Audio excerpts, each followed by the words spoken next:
In A station of metro. Ezra pound 1913 എഴുതിയ 2 വരി കവിതയാണ് in A station of metro. കവിതയുടെ തലക്കെട്ട് ഉൾപ്പെടെ 20 വാക്കുകളാണ് കവിതയിലുള്ളത്. ജാപ്പനീസ് കവിതാശൈലിയായ ഹൈക്കു രൂപത്തിലാണ് ഈ കവിത എഴുതിയിട്ടുള്ളത്. ഇമേജിസം എന്ന കവിതാരൂപത്തിന് ഉത്തമ ഉദാഹരണമാണ് ഈ കവിത. ഒരു ചിത്രത്തെ വളരെ ലളിതമായ പദങ്ങൾ ഉപയോഗിച്ചുകൊണ്ട് വളരെ ലളിതമായ ഭാഷയിൽ അവതരിപ്പിക്കുന്ന കവിതാരീതിയാണ് ഇമേജിസം. നമുക്ക് കവിതയിലേക്ക് പോകാം. In A station of metro, the apparition of these faces in a crowd, petals on a wet black bow. ഈ ചെറിയ കവിതയിലൂടെ മെട്രോ സ്റ്റേഷനിൽ പ്രത്യക്ഷപ്പെടുന്ന മുഖങ്ങളെ പൗണ്ട് വിവരിക്കുന്നു. ട്രെയിനിൽ തന്നെയാണോ അതോ പ്ലാറ്റ്ഫോമിൽ വെച്ചാണോ അയാൾ ഈ കവിത എഴുതുന്നത് എന്ന് വ്യക്തമല്ല. ഫ്രാൻസിലെ പാരീസിൽ നടക്കുന്ന സംഭവമായിട്ടാണ് കവിത എഴുതിയിട്ടുള്ളത്.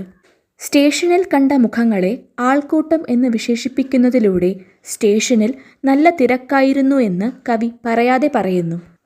മഴയുള്ള രാത്രിക്ക് ശേഷം ഇരുണ്ട സബ്വേ പ്ലാറ്റ്ഫോമിലാണ് പൗണ്ട് ആൾക്കൂട്ടത്തെ കണ്ടത്. ഈ സന്ദർഭത്തെയാണ്, അവിടെ കണ്ട മുഖങ്ങളെയാണ് കവി നനഞ്ഞ കറുത്ത കൊമ്പിൽ പറ്റിപ്പിടിച്ച പൂവിൻ്റെ ഇതളുകളോട് താരതമ്യം ചെയ്തത്. ഒരു നനഞ്ഞ കറുത്ത കൊമ്പിൽ പൂവിൻ്റെ ഇതളുകൾ പറ്റിപ്പിടിച്ചിരിക്കുന്നത് പോലെയാണ് സബ്വേ പ്ലാറ്റ്ഫോമിൽ ആളുകളുടെ മുഖം കവി കണ്ടത്. ഒരു കവിക്ക് കേവലം 2 വരിയിൽ എത്രമാത്രം പറയാൻ കഴിയും? ഒരു സബ്വേ പ്ലാറ്റ്ഫോമിൽ നിന്നും അകന്നു പോകുന്നത് പോലെ വായിക്കുമ്പോൾ വാക്കുകൾ വേഗത്തിൽ മിന്നിമറയുന്നു. കവിതയുടെ ദൈർഘ്യം നിരന്തരമായി വേഗത്തിലുള്ള തീവണ്ടിയുടെ ചലനവുമായി പൊരുത്തപ്പെടുന്നു. വളരെ വേഗത്തിൽ ഓടുന്ന വാഹനമാണ് തീവണ്ടി. അതേപോലെ വായിക്കുമ്പോൾ പെട്ടെന്ന് തീർന്നു പോകുന്ന കവിതയാണിത്. ചെറുതാണെങ്കിലും ഈ കവിത വളരെ സെൻസറി സ്വഭാവമുള്ളതാണ്.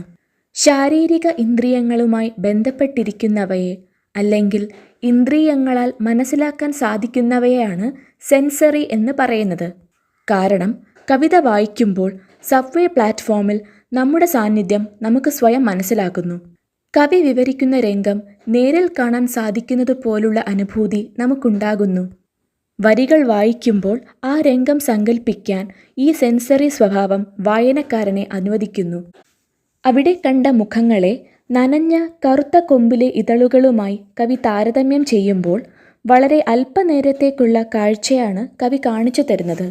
വിക്ടോറിയൻ കവികൾ അവരുടെ കവിതകളിൽ പൂക്കളുള്ള വിശേഷണങ്ങളും ദൈർഘ്യമേറിയ വിവരണങ്ങളും പതിവായി ഉപയോഗിക്കാറുണ്ട്.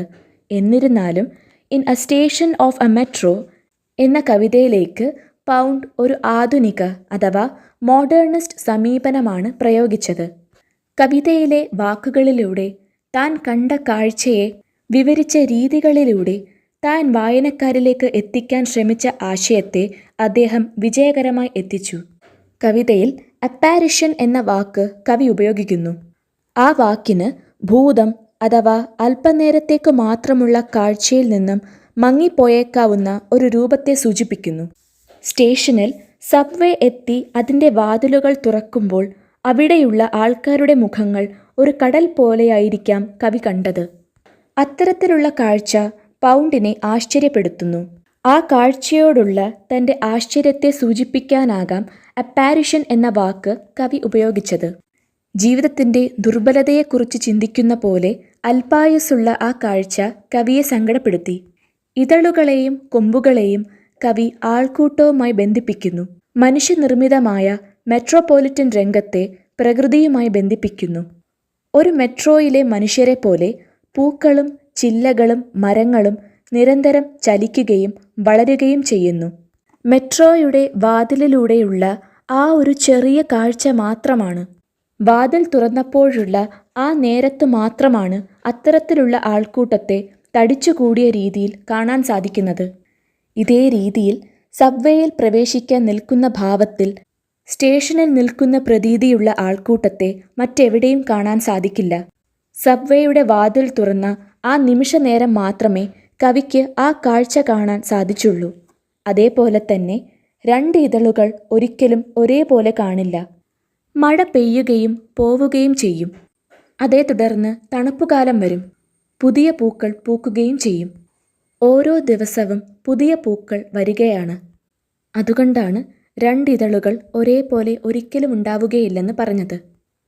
പെർസെപ്ഷൻ ധാരണ, ഇമാജിനേഷൻ ഭാവന, സങ്കല്പം, നഗരജീവിതം, പ്രകൃതിയുടെ ലോകം, ജീവിത യാഥാർത്ഥ്യം ഈ വിഷയങ്ങളുടെ അടിസ്ഥാനത്തിലാണ് ഈ കവിത എഴുതിയിട്ടുള്ളത്. ഈ വീഡിയോ എല്ലാവർക്കും സഹായപ്രദമായി എന്ന് ഞാൻ വിശ്വസിക്കുന്നു. Thank you.